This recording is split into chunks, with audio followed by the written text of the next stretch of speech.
ఏపీలో ఇటీవల 10th ఫలితాలు విడుదలైన విషయం తెలిసిందే. ఈ పరీక్షల్లో 86.69% మంది విద్యార్థులు ఉత్తీర్ణత సాధించి మొత్తం 5,34,574 మంది ఉత్తీర్ణులయ్యారు. ఈసారి కూడా బాలికలదే పైచేయిగా నిలిచారు. బాలికలు 89.17% ఉత్తీర్ణత సాధించగా బాలురు మాత్రం 84.32% మంది పాస్ అయ్యారు. 96.37%తో మన్యం జిల్లా అగ్రస్థానంలో ఉండగా 62.47%తో కర్నూలు జిల్లా చివరి స్థానంలో ఉంది. అయితే ఈ ఫలితాల్లో ఓ విద్యార్థినికి 600 మార్కులకు గాను 599 మార్కులు సాధించింది. ఇంతకీ ఆమె ఎవరంటే ఏలూరు జిల్లా ముసునూరు మండలం రమణక్కపేటకు చెందిన వెంకట నాగసాయి మనస్వికి 10వ తరగతి పరీక్షల్లో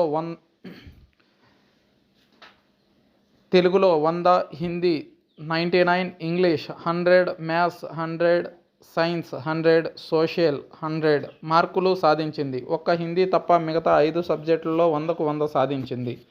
నూజివీడులోని ఓ ప్రైవేట్ పాఠశాలలో చదివిన మనస్వికి చదువు అంటే ఎంతో ఇష్టమట.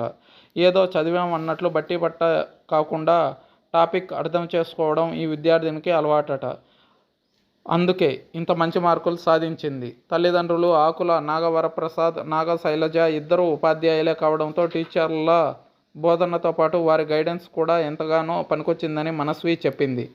ఐఐటీలో చదవడమే లక్ష్యంగా పెట్టుకున్నట్లు తెలిపింది.